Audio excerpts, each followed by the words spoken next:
하나님 말씀은 디모데전서 3장 8절에서 10절까지 말씀입니다. 디모데전서 3장 8절에서 10절까지 보시겠습니다.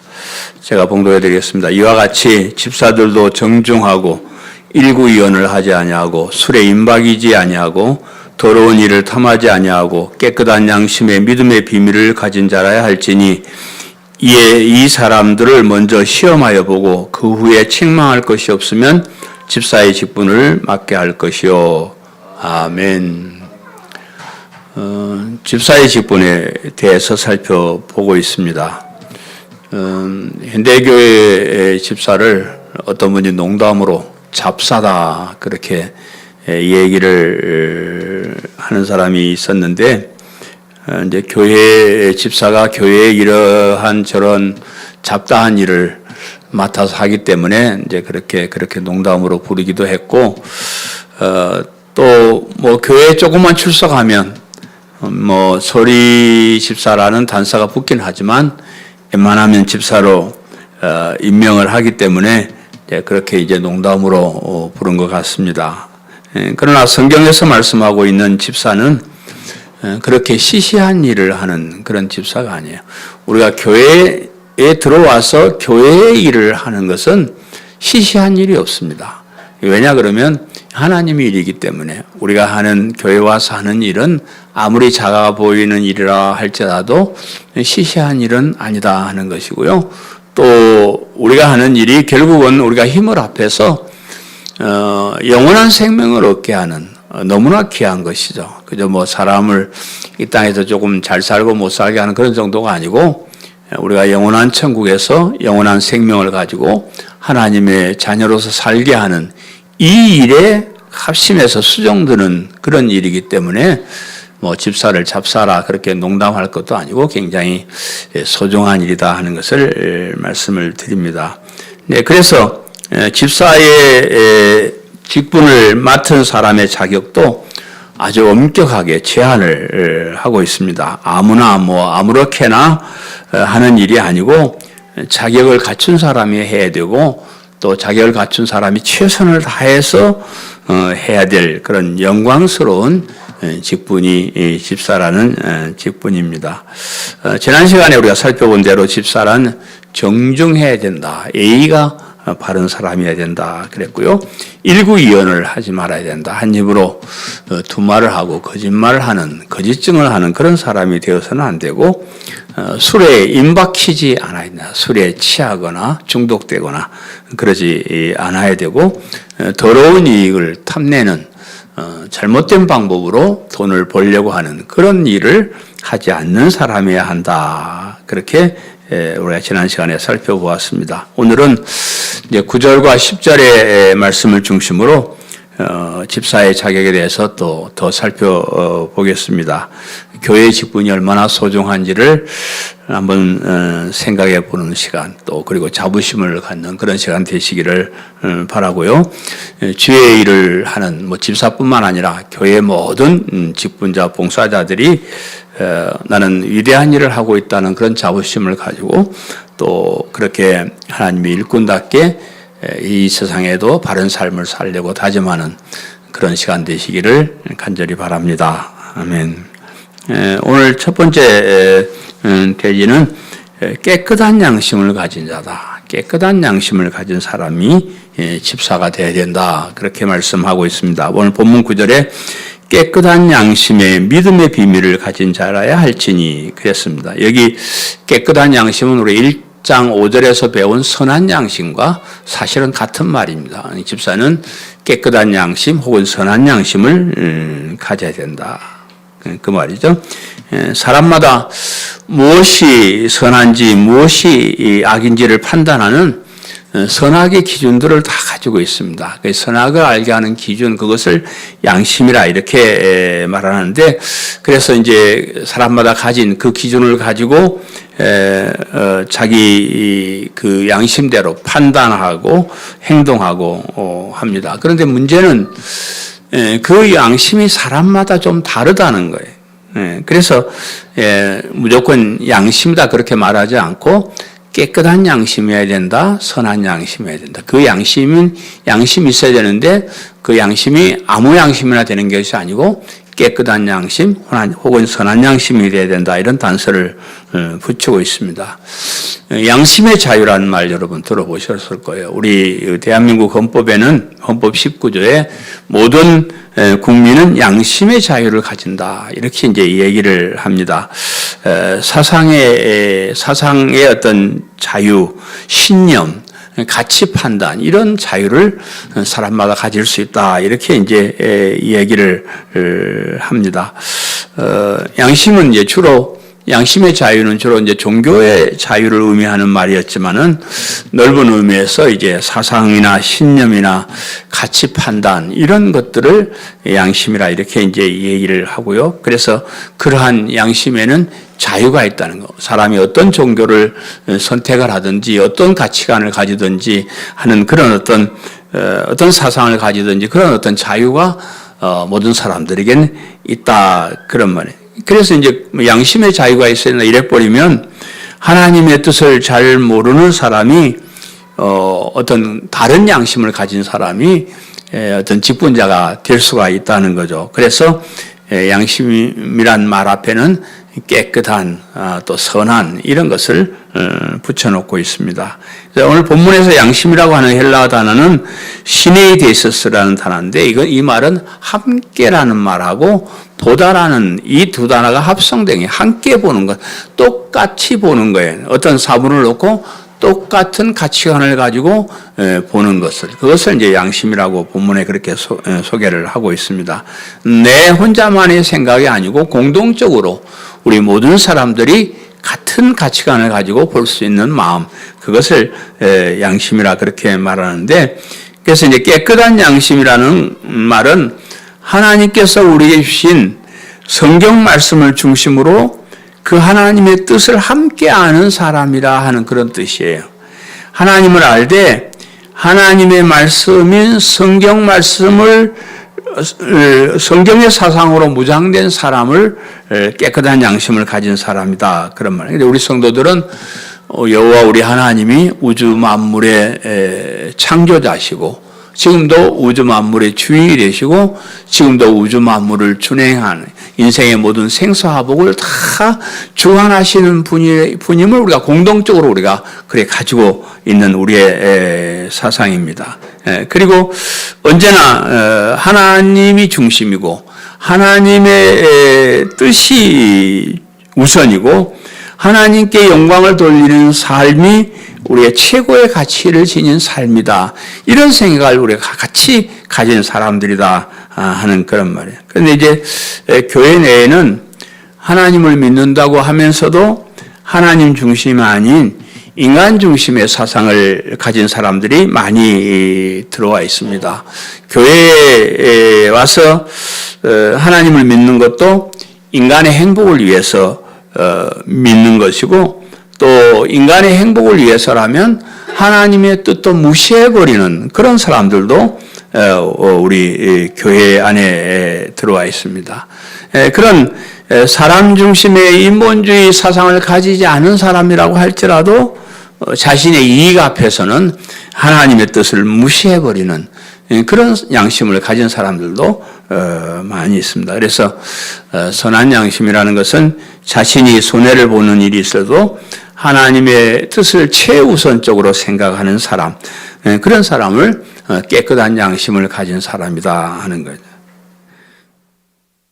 깨끗한 양심 혹 선한 양심이란 하나님을 믿고 하나님의 뜻을 중심으로 사는 그런 사람이에요. 하나님의 뜻에 최고의 가치를 두고 하나님께 영광을 돌리는 삶의 최고의 가치를 두는 사람을 말합니다. 그래서 우리가 깨끗한 양심, 선한 양심을 가지려고 노력을 해야 됩니다. 그렇게 하려고 그러면 우리가 성경 말씀을 많이 읽고 성경 말씀에 하나님께서 우리에게 하신 말씀이 무엇인지 하나님의 뜻이 무엇인지 하나님께서 무엇을 위해서 살라고 하셨는지 이런 것을 우리가 많이 배우고 들음으로써 우리의 양심이 점점 선해지고 깨끗해지는 그런 양심을 가질 수가 있습니다. 그래서 그러한 성경의 기준에서 하나님의 뜻에 기준해서 하나님께 영광 돌리는 것을 최고의 가치에 두는 그런 삶을 기준해서 그런 것을 양심으로 가진 그런 사람들이 교회 일꾼이 돼야 된다. 그런 말씀입니다. 그래서 여러분들도 그 말씀을 자꾸 읽고 우리가 뭐 맨날 성경 읽어라, 맨날 또 와서 설교 들어라, 성경 공부를 해라 그런 이유들은 우리의 마음 속에 있는 우리의 마음을 우리의 양심을 깨끗한 양심, 선한 양심으로 자꾸 만들어 나가는 과정이에요. 전혀 그런 거 보지 않고 세상에 더 몰두되어 있고 세상의 지식들을 자꾸 배우면 우리의 양심이 하나님 보시기에는 깨끗한 양심, 선한 양심은 될 수가 없다는 거죠. 그래서 이런 깨끗한 양심을 가져라 그 말입니다.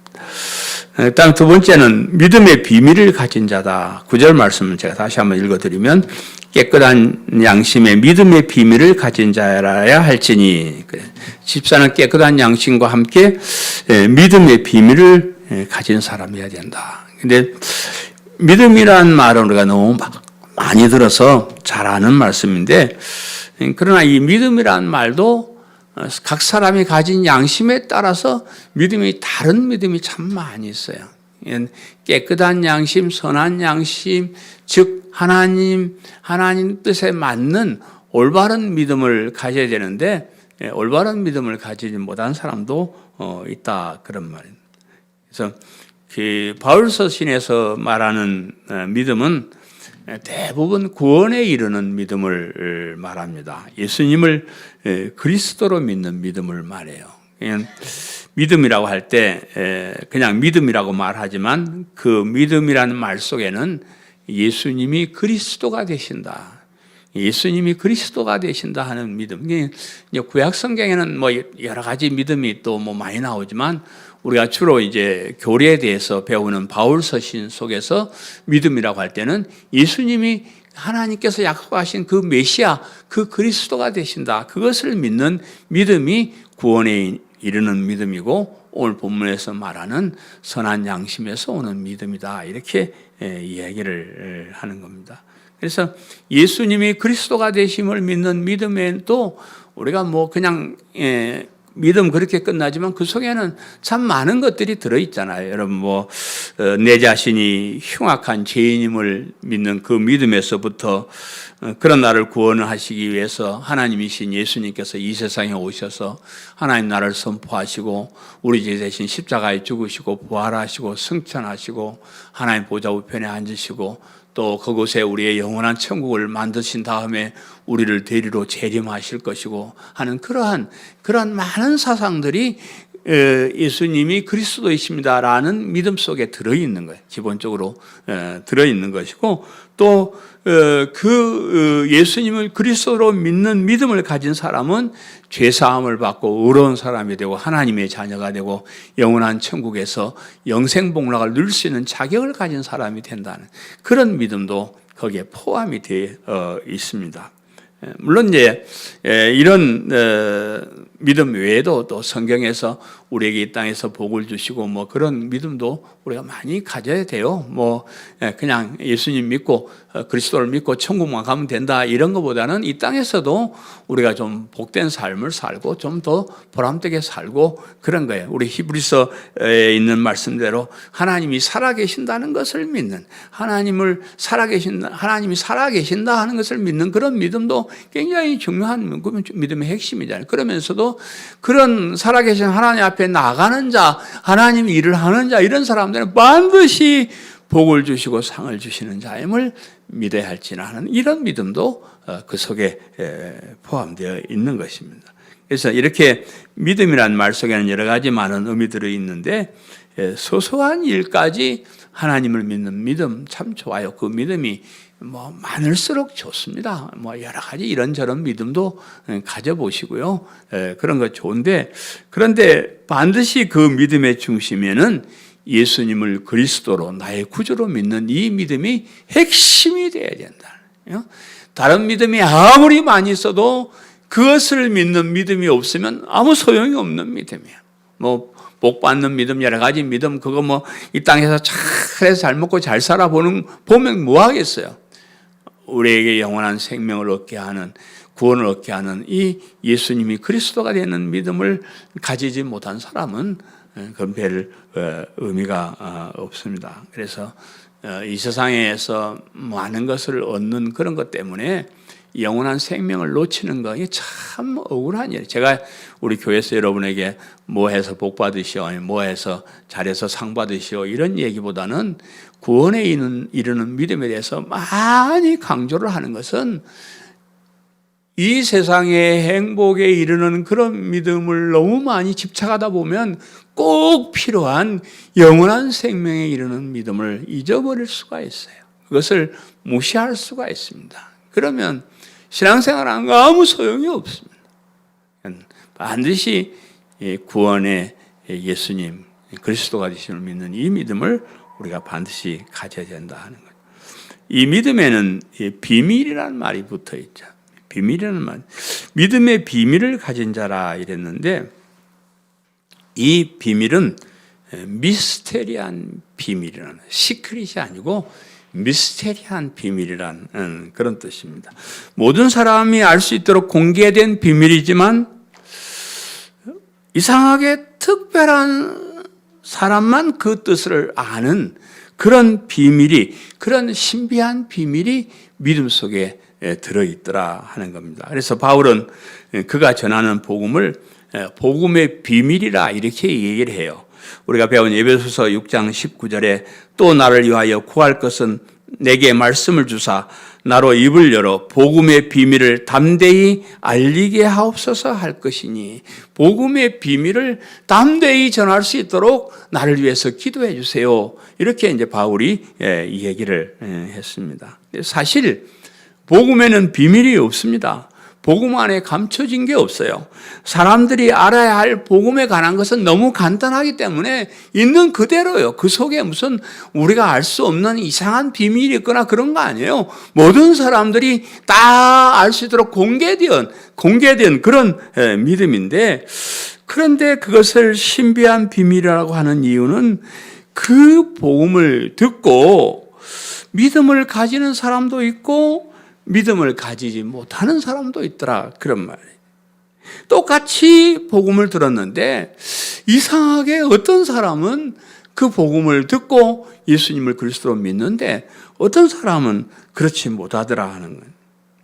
어떤 사람은 복음을 듣고 자신이 흉악한 죄인인 것을 깨닫습니다. 참 내가 흉악한 죄인이구나. 그리고 예수님이 십자가에 죽으신 것이 나를 대신해 죽으신 죽으심이라는 것을 감사한 마음으로 받아들이게 돼요. 그리고 그의 삶이 180도로 바뀌어서 다른 삶을 시작하게 되더라 하는 겁니다. 그러나 어떤 사람들은 복음을 듣고도 깨닫지 못하고 복음을 믿고 따른 사람을 어리석은 사람이라고 비웃습니다. 오늘날 교회 내에도 십자가의 복음, 천국 복음 이런 게 전하는 사람들을 비웃는 사람 많아요. 저도 압니다. 양 목사 맨날 복음 하지 말고 이 땅에서 복 받는 거 그런 것도 가르치고 충성도 가르치고 이래야지 맨날 복음 그러느냐, 저를 비웃는 사람 있는 거 제가 압니다. 그런 사람 많이 있습니다. 참 어리석은 사람. 눈앞에 엄청나게 귀한 것이 있는데, 이것을 내가 갖기 위해서 노력하고 헌신하고 수천만 수억을 내고 이런 조건이 있다 해도 그것을 내가 목숨 걸고 받아와야 될 만한 그럴 만한 가치가 있는 것이 영원한 생명인데 그런 거 없어요. 그냥 믿으면 시인하면 돼요. 마음으로 믿고 입으로 시인하면 그게 내 건이 된다는, 이렇게 좋은 것을 어리석게 비웃는 거예요. 왜 그러는지 나는 이유를 알 수가 없습니다. 참 예수님의 십자가의 복음을 믿는 우리가 어리석은 것이 아니고 이것을 못 믿는 사람들이 참 밥통들이요. 진짜 어리석은 사람들. 세금을 냅니까? 돈이 듭니까? 그냥 하나님 은혜로 그냥 주시는 것인데, 거지가 손을 내밀듯이 그냥 손 내밀고 받으면 되는 것인데 그것을 거부하고 부인하는 그런 어리석은 사람들이 많이 있습니다. 그런데 그 이유가 있더라고요.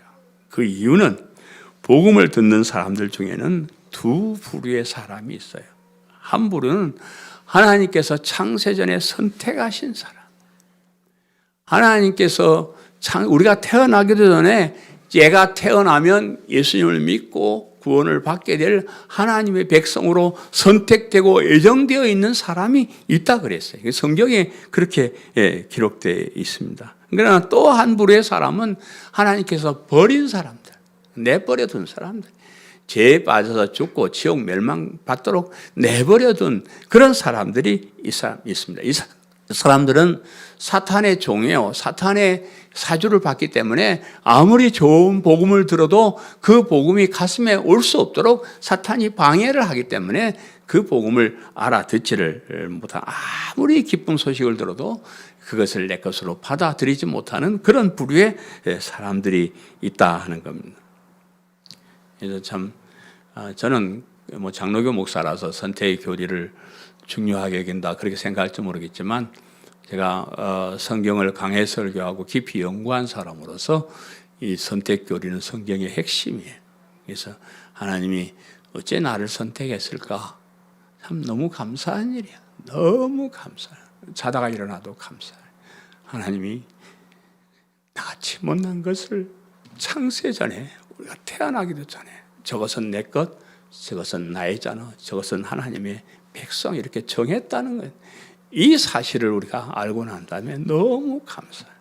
그래서 우리가 맨날 기도하고 복음 전에도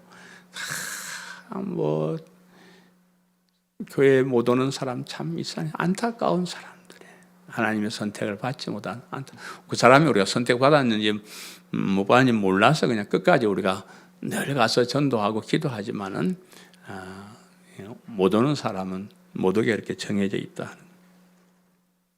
그러면서 이 신비한 비밀은 복음을 믿는 사람이 자기 나름대로 믿음의 비밀을 가진 사람이다, 이런 뜻도 있습니다.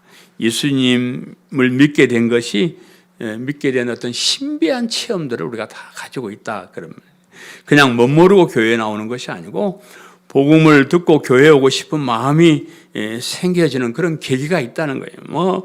어쩐지 교회에 가고 싶은 마음이 생기고 나도 모르게 가슴이 뜨거워지고 뭔가 바르게 살아야겠다는 그런 마음이 생겨지고 뭔가 하나님께서 함께 하심을 느끼게 되고 그런 어떤 나만의 비밀을 가지는, 나는 모태신앙이나 어려서부터 교회에 나와 잘 모릅니다. 그런 사람은 그 사람 개인 신앙으로 절대 예수님 못 믿을 사람이에요. 그래서 태어날 때부터 그냥 예수님 믿게 만들어버린 사람들이에요. 저도 그 중에 한 사람이에요. 만약에 저는 사람을 잘 안 믿는 사람이에요. 하도 험한 세상 살아서 누가 뭐라 말해도 절대 나는 안 속습니다. 안 믿습니다. 그런 사람인데 내가 예수님도 못 믿었을 거예요. 그래서 하나님이 미리 아시고 태어나길 때부터 그냥 예수 믿는 사람으로 당연하게 믿어서 그냥 믿는 거예요. 그런 것도 결국은 그런 어떤 비밀 속에 있는, 하나님이 우리가 이 세상에 태어나서 교회에 나와서 예수님 믿게 하기 위해서 이 우주의 역사를 하나님께서 하나 주장해 나가시는 거예요. 어떤 사람은 어머니 뱃속에서, 어떤 사람은 결혼해서, 어떤 사람은 뭘 통해서 우리가 교회에 나올 사람은 교회에 나오도록 그렇게 쭉 역사를 하시는 거예요. 우리 예수님 믿게 된 계기들을 한번 보시면 어떤 사람은 결혼을 잘해서, 어떤 사람은 친구를 잘 만나서, 어떤 사람은 좋은 그런 직장에 들어가서, 어떤 사람은 또 미션 스쿨 그런 학교에 들어가서 여러 가지 그런 경우들이 있는데 그런 것이 우연이 아니고 하나님께서 우리를 교회에 올 수 있도록 그렇게 붙잡아가는 그런 역사의 하나하나의 장면들입니다. 그래서 그런 어떤 비밀들이 있다는 겁니다. 복음을 믿을 수 있는 이 믿음을 가진 것이 참 신비한 거예요. 참 신비해요. 참 이상해요. 이렇게 예수님 믿기 어려운 시대에 어째 이렇게 남아 있습니까? 우리가 세상 말세가 되면은 믿음 있는 자를 잘 보겠느냐 하는 그런 말씀이 있을 정도로 세상이 너무 살기 좋고 세상이 너무 재밌어서 꼬리타분하게 교회에 앉아서 똑바로 살려고 이렇게 하지만 없습니다. 점점 가면 없어지는 거예요. 우리가 이렇게 남아있는 것이 참 신비한 비밀이고요. 복음을 들을 수 있는 기회를 주신 것도 신비한 비밀이고, 복음을 따라 살 수 있게 된 것도 신비한 비밀이고요. 남들이 알지 못하는 이 복음의 비밀을 여러분 주일마다 와서 듣소이. 주일마다 이 십자가의 복음의 설교를 듣는 것이 참 신비한 비밀입니다. 진짜 신비한 비밀.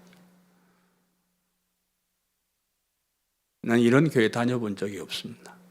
평생을 내가 목회를 했지만 이렇게 복음을 강조하고 믿음을 강조하고 이렇게 하나님 말씀을 매주일마다 선포하는 교회 잘 보지 못했습니다. 저는 어떻게 해서 이렇게 복음을 전하는 목사가 되었는지 참 신비하게 생각해요. 너무 감사합니다. 내가 강단에 엎드릴 때마다 하나님 어찌 저에게 이렇게 십자가의 복음의 비밀을 알게 하시고 깨닫게 하시고 이 복음을 전하는 목사가 되게 해 주셨으니까 너무 감사해요. 제가 뭐 밖에 가서 설교할 무슨 행사 설교할 때마다 어디 갈 때마다 이 복음의 비밀을 전합시다. 이 복음을 전합시다. 제가 노래를 부르고 다니는데 너무 감사해요. 여러분 이런 교회에 와서 이렇게 주일마다 복음의 비밀을 깨달아 아는 이런 시간을 갖는 것이 너무 감사하고 우리가 받은 신비한 비밀이라는 것을 기억하시기를 바랍니다. 아멘. 세 번째 마지막으로 먼저 시험하여 보고 그 후에 책망할 것이 없는 사람이어야 된다. 10절 말씀에 이에 이 사람을 먼저 시험하여 보고 그 후에 책망할 것이 없으면 집사의 직분을 맡게 할 것이요. 그랬습니다. 우리 성도들이 예수님을 믿고 난 후에 교회 다니면서 많은 시험을 치르게 됩니다. 여러분 하나님이 시험 치는지 안 치는지 잘 모르시죠? 잘 모르는데 알게 모르게 시험을 칩니다. 부부 생활 하시는 분은 제 남편들에게 얘기하는데요. 마누라들이 가끔 테스트 시험을 칩니다. 그 똑바로 잘 해야 돼요. 그걸 놓쳐버리면 밥도 못 얻어 먹습니다. 마누라 말할 때 그 테스트에 합격을 할 수 있는 말을 할 줄 알아야 돼. 시험이 있더라고요. 부부간에도. 당신이 날 사랑해. 이러면 반지. 아이고 그러면 정말로 이렇게 정답을 해줘야 되는 거예요. 뭘 그런 걸 물어서 뭐 그러고 사는 거지. 이래 버리면 안 돼요. 조장로님 알겠죠? 확실하게 우리가 시험에 우리가 합격을 해야 되는데 하나님도 수시로 우리를 시험을 하셔요. 테스트에 우리가 살아남아야 됩니다. 사람들은 야고보서 1장에 있는 말씀을 보고 시험이 없다고 생각을 해요. 야고보서 1장 13절에 이렇게 말해요. 사람이 시험을 받을 때에 내가 하나님께 시험 받는다 하지 말지니 하나님은 악에게 시험을 받지도 아니하시고 친히 아무도 시험하지 아니하시니라 그랬는데 그래서 하나님이 시험하지 않는다 이랬잖아요. 그런데 여기 시험이란 말은 번역이 좀 잘못된 번역이에요. 이 시험은 유혹이란 말이에요. 하나님이 우리를 죄에 빠지도록 유혹하시는 하나님이 아니다. 하나님이 우리가 죄 짓도록 함정을 파놓고 거기에 빠지도록 유혹해. 이놈 새끼 이렇게 벌 주시는 그런 분이 아니고 유혹하는 것은 사탄이 유혹을 하는 거지 하나님은 우리를 죄를 짓도록 유혹하시는 그런 분은 아니다. 그런 말. 그러나 오늘 본문에서 시험은 그런 유혹을 말하는 것이 아니고 시험, 즉 테스트란 말.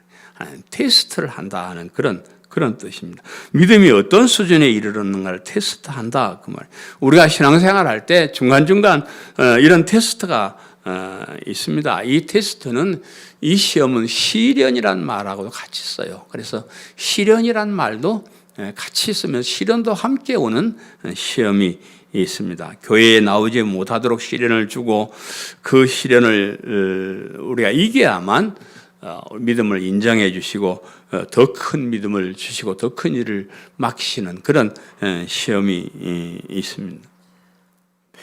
제가 목회를 하면서 경험한 그런 깨달음인데 여러분 이제 교회가 쭉 와서 신앙생활 이제 쭉 하시는 걸 제가 보잖아요. 보면은 뭐 다 그런 건 아니지만 개중에는 시험을 받는 모습이 눈에 보이는 그런 사람들, 눈에 보이지 않게 개인적으로 그렇게 하는 사람도 있지만 저희 눈에 보이는 그런 시험도 받는 분들이 계시더라고요. 그 1차 시험은 주로 세례받을 때 시험을 하나님께서 치시는 것 같아요. 물론 이제 당회에서도 세례받을 때 시험을 칩니다. 그죠? 문답을 하잖아요. 예수님 믿는가 물어보고, 신앙생활 어떻게 했는가 물어보고, 그동안 교회 와서 얘가 어떻게 신앙생활 하는가를 이렇게 보면서 우리가 세례를, 합격하면 세례를 주는데, 그런 어떤 당회에서, 교회에서 베푸는 시험뿐만 아니고, 하나님께서 환경을 통해서, 삶을 통해서 그 사람을 테스트 하십니다. 주변의 환경들을 통해서 세례를 받지 못하도록 그런 어떤 시련들을 주시면서 그 시련을 이기는가 못 이기는가를 보시는 것 같아요. 그래서 그 시험에 합격하고 세례를 받으면 하나님의 자녀가 되는 것, 참 중요한 시험. 서울대학교나 뭐 인류 회사에 입사하는 그런 시험보다는 사실 이 시험이 가장 중요한 시험이에요. 그 시험에 합격해서 세례받으면 하나님의 자녀가 되는 거예요. 영원한 천국 백성이 되는 거예요. 너무나 귀한 거예요. 그런 시험을 치면서 아이고 못하겠다, 어쩌겠다 이런 사람을 보면 가슴에 막 아이고 큰일 난데 합격해야 되는데 그래서 합격할 수 있도록 가서 권면하고 기도해주고 막 그래서 이제 그 시험을 이긴 사람은 시험을 보고 하나님의 자녀가 되고 그럽니다. 그리고 나서 이제 또 집사나 권사나 장로나 이런 직분을 맡을 때도 어떤 그런 시험이 있습니다. 당연한 노예에서 시험도 있지만은 개인적인 그런 어떤 시험과 시련과 그런 것들이 있어요. 그래서 그런 것들을 하나님께서 이렇게 테스트하고 난 다음에 합격자에게 이렇게 시험을 주셔요. 그래서 우리가 교회에 와서 하나님의 자녀가 되는 이런 일에 어떤 확실한 어떤 테스트, 어떤 믿음의 확고한 어떤 그런 모습이 있어서 하나님의 자녀가 되어야 되는데 오늘날 교회는 그렇지 못하다는 게 참 문제는 문제예요. 우리나라 100여 년 전에 이제 우리 기독교가 처음 들어왔을 때 선교사들이 이제 와서 이제 복음을 전할 때 사람들이 서양 사람들이 오니까 호기심이 있어가지고 막 이렇게 놀러 와서 이렇게 이제 어떤 사람들인가 이렇게 보는데 그 서양 사람들이 여러 가지 사정도 있었지만은 일부러 언덕 위에다가 하얀 집을 짓고 멋있게 집을 짓고 거기서 살았습니다. 대부분 미국에서 온 장로교 선교사님들은 대학교 이상을 졸업한 중산층 이상의 선교사들이 우리 한국에 왔다 그래요. 역사를 보면. 그래서 이제 그분들이 와서 사는 걸 보니까 우리하고 너무 다른 거예요. 우리는 뭐 집도 얄궂게 살고 사는데 그 사람들 사는 건 막 침대를 탁 갖다 놓고 먹는 음식도 우리가 먹는 거 너무 달라요. 너무 다른 음식에다가 옷을 입는 것도 우리하고 너무 다른 아주 그냥 와 멋있는 그런 삶을 사는 거예요. 그래서 사람들이 그냥 예수 믿으면 이렇게 되는구나. 그래가지고 사람들이 막 교회를 오기 시작을 했대요. 그 사람들 사는 걸 보고 실제로 이제 그때 선교사들이 사람들이 교회에 오면 먹을 것도 주기도 하고 어떤 때는 돈도 주기도 하고 또 학교에도 보내주고 또 어떤 사람들은 미국에 유학도 보내주고 그래서 교회에 온 사람들이 부자가 되고 그랬습니다. 그래서 부자가 되려고 잘 살아보려고 교회에 오는 사람들이 많아가지고 우리나라가 이제 잘 살아지니까 교회를 떠난다 그런 말이 있긴 한데 어쨌든 그때는 그렇게 사람들이 몰려왔습니다. 근데 그 선교사님들이 지혜가 있어가지고요 무조건 교회에 오면 등록을 받아주는 게 아니었어요.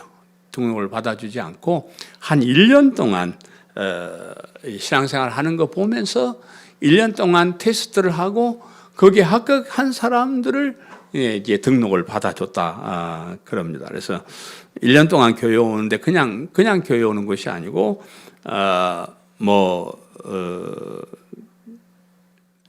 그다음 그렇게 잘하던 술 담배를 끊는가 또 주일을 안식일처럼 잘 지키는가 심지어 11조 헌금을 하는가 이런 것까지 다 보고 나서 합격하면 그때 이제 등록을 시켜주고 등록교인이 되게 하고 그랬다고 그럽니다. 근데 우리나라도 좀 그런 것이 좀 있어야 될 것 같아요. 우리는 오면 그냥 오자마자 아이고 잘하셨어요. 무슨 사장하는 것처럼 막 등록을 받아주고 그러니까 우리 교회도 등록교회는 꽤 많소요. 우리는 절반도 사실 안 나옵니다. 근데 그 당시의 교회는 우리나라 역사상 처음으로 등록교인보다 교회에 오는 사람 숫자가 훨씬 많았다 그래요. 등록교인이 100명쯤 되면 한 200명이 교회에 오는 거예요. 근데 요즘은 반대예요. 등록교인이 한 200명 되면 한 50명. 서울의 어떤 큰 교회에 제가 견학을 한번 갔었는데 등록교인이 9만 명인데 주일날 교회 오는 사람은 3만 명이라 그래요. 6만 명은 뭐 할까?